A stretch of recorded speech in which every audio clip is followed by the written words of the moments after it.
Salut à tous. Alors là, j'ai une série de surprises quand même, je dois vous dire. C'est la Suisse qui nous apporte une série de surprises avec Alex Bonvin. Salut Alex. Bonjour. Tu es donc le fondateur, patron d'Audacia. Série de surprises parce que donc Audacia, je vais le résumer comme ça pour l'ensemble de ceux qui connaissent le business et qui sont dans le business depuis une quinzaine d'années. J'ai l'impression que tu me refais Rocket Internet. c'est pas très faux. Il y a de ça, hein. On essaye, ouais, on s'est inspiré d'eux, on s'est inspiré de 2-3 autres boîtes. Mais... Alors attends, je le dis d'un mot pour ceux qui... Alors pour le Rocket Internet, c'est un des mythes quand même du e-commerce né à Berlin. C'est eux qui ont fait Zalando, voilà. C'est eux qui ont fait Jumia. Alors, vous connaissez peut-être pas Jumia, mais Jumia, c'est le Amazon africain. Enfin voilà, ça a été vraiment un des plus grands studios européens qui a fait naître pas mal des belles boîtes du e-commerce. Mais c'était il y a 15 ans, Alex. Ouais. Bon, l'e-commerce existe depuis plus de 25 ans. Et puis, il y a plein d'industries qui existent depuis des centaines d'années. Ça n'empêche pas qu'elles ont le droit de continuer d'exister et puis de se renouveler. Tu crois qu'il y a encore... Moi, alors, c'était ça la vraie surprise. Sûr. Il y a encore Quand beaucoup à faire. j'ai vu arriver le truc, j'ai dit, donc, société d'investissement innovante, à portée internationale, spécialisée dans le commerce en ligne. Ouais. Ça m'a donné un coup de jeune. Comme il y a 15 ans. Je me suis dit, oh exactement. Mais raconte-moi un peu ta démarche, ça m'intéresse beaucoup. Bon, mon background, il est plutôt financier, donc pas du tout marketing ou IT. J'ai eu la chance de rencontrer 2-3 personnes qui étaient dans l'e-commerce il y a quelques années. Et en fait, en discutant avec eux, je me suis rendu compte qu'il y avait encore beaucoup à faire. Ça alors. Mais en fait, il y a beaucoup de boîtes qui sont à portée, on dit internationale, mais en réalité, c'est plutôt régional, qui sont très bien développées ces dernières années. Mais il y a beaucoup de petites sociétés très niches qui sont beaucoup trop petites pour ces gros groupes qui les intéressent peut-être pas. Et puis encore pas mal de viande autour de l'os. Alors, attends, pour que les choses soient bien claires, t'es pas un incubateur? Non. On incube certaines idées en interne, donc ça on le fait, mais surtout, nous ce qu'on fait, c'est on cherche des sociétés à fort potentiel qu'on va racheter et on va leur amener tout notre savoir-faire pour les booster. Tu travailles comme le private equity? Exactement, c'est du private equity, exact. Mais uniquement sur l'e-commerce. Le e-commerce et sur les plateformes. Exact. Alors, moi, j'ai envie de savoir, qu'est-ce qui t'intéresse? C'est-à-dire, qu'est-ce qui, aujourd'hui... Moi, j'ai l'impression... Alors, c'est pas qu'une impression, d'ailleurs, hein, c'est ce que disent les chiffres. C'est que le e-commerce plafonne. L'e-commerce plafonne, c'est clair, mais je pense si on regarde... Il a été... Attends, je finis. Ouais. Il y avait même cette phrase provocatrice d'une femme que tu connais peut-être, hein, Catherine Barba, qui était justement l'une des pionnières du e-commerce il y a 15 ans, et qui m'a dit un jour, le e-commerce est mort. Parce qu'il a été digéré par le commerce physique, et il n'y a plus aujourd'hui qu'un commerce omnicanal. Tu crois à ça ou tu penses qu'il y a une carte particulière à jouer? Non, je pense qu'il y a une carte particulière à jouer. Nous, on l'a vu pendant la période Covid, on a beaucoup de nouveaux clients qui sont arrivés, mais des clients peut-être plus âgés qu'on n'aurait peut-être pas eu grâce au Covid. Mais ces clients-là, ils sont restés. C'est quand même un confort de consommation, l'e-commerce. Il faut avouer qu'on n'a pas tout le temps envie d'aller au magasin. Ça permet de pouvoir choisir ses produits. Si on ne les aime pas, on les retourne. Ça, c'est un gros problème, on va dire, écologique. Mais aujourd'hui, ce qui est important, c'est vraiment de fournir un très bon service aux clients et de le fidéliser. Donc, on peut le fidéliser en étant uniquement online, mais on peut aussi le fidéliser en ayant des pop-up stores ou d'autres choses. Donc, il y a encore beaucoup de choses à faire. D'accord. Plateforme de e-commerce ne veut pas dire je renonce à l'omnicanal. Complètement. Je peux aussi de temps en temps descendre sur le trottoir. Exact. Oh, j'ai l'impression d'avoir des discussions que j'avais il y a 20 ans. Non, mais je t'assure, c'est sidérant. Le brick and mortar et toutes ces histoires-là. Ah c'est ça. Le click and mortar, même, on dit... Oui, mais bien sûr. On va dans ces pop-up, on choisit ce qu'on veut, qu'on n'a pas besoin de se trimballer avec les sacs, on a commandé, puis on nous livre chez nous. Alors, dis-moi un peu, qu'est-ce qui t'intéresse? Mais justement, je ne voudrais pas biaiser ma question.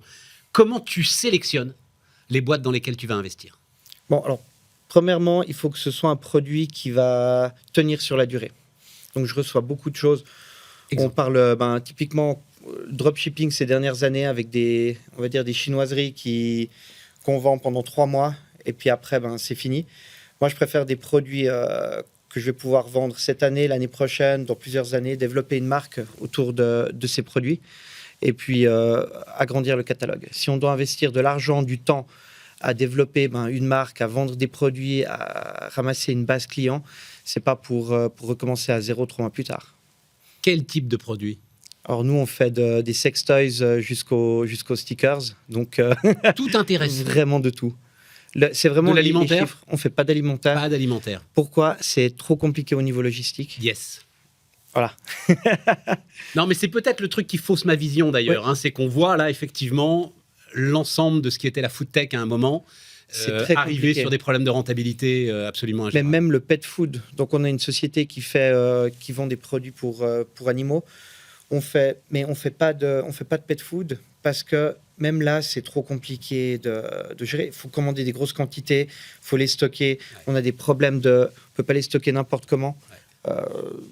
Et puis on parle même pas aujourd'hui de yaourt ou autre. Oui, non, mais je comprends tout à fait. Et tu as toujours en plus des enjeux de compliance, de réglementaire, etc. Des risques qui sont des nouveaux risques qui peuvent te détruire une marque Et ça va pas en comme s'améliorant. ça, parce que juste un chien qui va se mettre à Ouais. pas marcher dans et ça va pas. Ok. Ça me donne pas beaucoup de détails sur les produits qui t'intéressent derrière. J'en sais rien, moi. Tu vois, on a eu une espèce de folie autour des sneakers, par exemple, et puis boum, ça retombe. Enfin, Alors nous, on essaie de pas être revendeur. Pourquoi? Parce qu'on l'a vu, typiquement, si on prend les sneakers, aujourd'hui, moi, je connais des personnes qui vendaient des produits de sport. Et puis aujourd'hui, qu'est-ce qui se passe? Les marques, elles font du direct to consumer. Elles vendent en direct. Elles prennent la marge pour elles. Tous les revendeurs ont éduqué le marché. Donc, ils ont fait tout le travail en amont. Ils ont fait de la pub. Ils ont appris aux consommateurs à consommer online. Et puis maintenant que le consommateur est habitué à consommer online et à plus aller dans les magasins physiques, ils font du direct to consumer. Donc, on va éviter ce genre de produit. Donc, de nouveau, si je prends l'exemple des sex toys, il n'y a pas de grosses marques, donc ça nous permet de pouvoir, de ne pas avoir de concurrence directe avec nos fournisseurs ou les marques. Puis sinon, pour les autres, on essaie vraiment de se positionner avec une marque forte. un autre exemple, parce que les sextoys, c'est un peu particulier, je veux bien. Un autre exemple d'une boîte que tu as racheté récemment, que tu as lancée, Alors, etc. typiquement, Sticker Kid, en fait, les enfants, quand ils vont à l'école, on est obligé de mettre leur nom partout sur les habits, Ouais. sur les bouteilles, Ouais. sur tout. Donc, nous, on fait des stickers personnalisés qui sont fabriqués en Suisse. On choisit tout ce qu'on veut, la couleur, le nom, la photo qu'on veut mettre dessus, les tailles de stickers. Puis, en fait, on envoie les planches.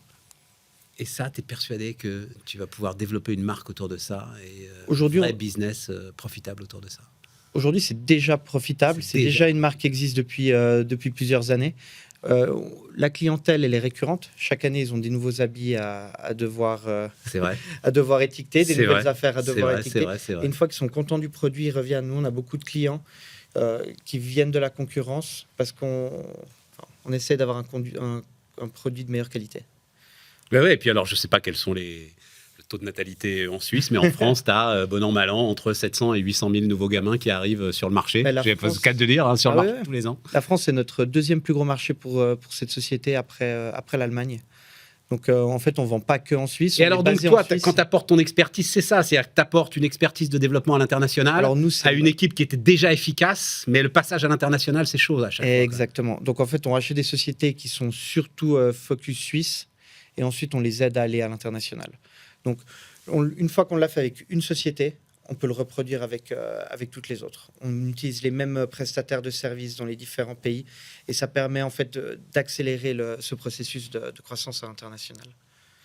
Et ça, les boîtes de private equity, elles le font, mais pas pour des petites boîtes comme celles qui m'intéressent. Et puis, il faut que tu aies quand même une connaissance spécifique, web spécifique, Exact. UX, enfin l'ensemble de ces mots aujourd'hui qui sont quand même au cœur de l'efficacité du web. Et chaque pays est différent. Donc en fait, quand j'ai un client français qui vient sur le site, je veux qu'il ait l'impression d'être sur un site français. La même chose pour un site allemand. Je veux que les noms soient allemands, je veux que ou français, je veux que les numéros de téléphone correspondent au pays. Et je pense que c'est vraiment l'attention au détail qui fait toute la différence. Ah, c'est intéressant. Et tout cela, évidemment, se fait toujours en amical. C'est-à-dire, tu peux pas racheter une boîte. Il faut que ça fitte avec l'équipe de direction, j'imagine, qui est en place. Ouais. Donc, en fait, j'ai vu pas mal de très bons deals que j'ai refusé parce que je m'entendais pas avec l'équipe de direction. J'ai même une personne qui m'a revendu sa boîte, qui travaille toujours avec moi depuis 5 ans. Pour moi, le fit est extrêmement important. Pourquoi ? Parce que pendant le passage de flambeau, on passe énormément de temps ensemble. Je dois connaître sa boîte et puis il doit aussi pouvoir m'accompagner vers où je veux aller, en m'expliquant les ficelles de son industrie, parce que même si c'est de l'e-commerce, chaque produit a ses spécificités, et si ça ne matche pas, ça ne matche pas. Puis on le voit directement pendant les négociations, et ça ne sert à rien de perdre du temps. Et puis, c'est vraiment de la mécanique de précision. Enfin, ça, ceux qui ne sont pas dedans ne le savent pas, mais le taux de conversion entre quelqu'un qui va venir sur ton site et puis le moment où vraiment il achète, le taux de conversion, mais il est ridicule. Et donc, il ne faut pas se louper, quoi. Ah non. T'as pas le droit à l'erreur. Enfin, c'est un truc. Non, c'est vraiment... C'est de l'horlogerie. Pardon pour l'image, mais c'est de l'horlogerie. Voilà. C'est de l'horlogerie. Ouais. Et je pense que c'est important d'avoir ces compétences. Et justement, c'est ce qu'on apporte à ces sociétés-là. On a beaucoup de synergie. Donc, on a un pôle de compétences IT et marketing qu'on ne pourrait pas avoir avec chaque boîte en standalone. Parce qu'une petite société ne peut pas se permettre d'avoir des cadres de l'IT ou du marketing. Alors que chez nous, on arrive à se permettre d'avoir des top personnes qu'on split entre les différentes boîtes. Excellent. Alex Bonvin, donc, fondateur de Audacia, qui nous accompagnait et allez savoir la renaissance du e-commerce.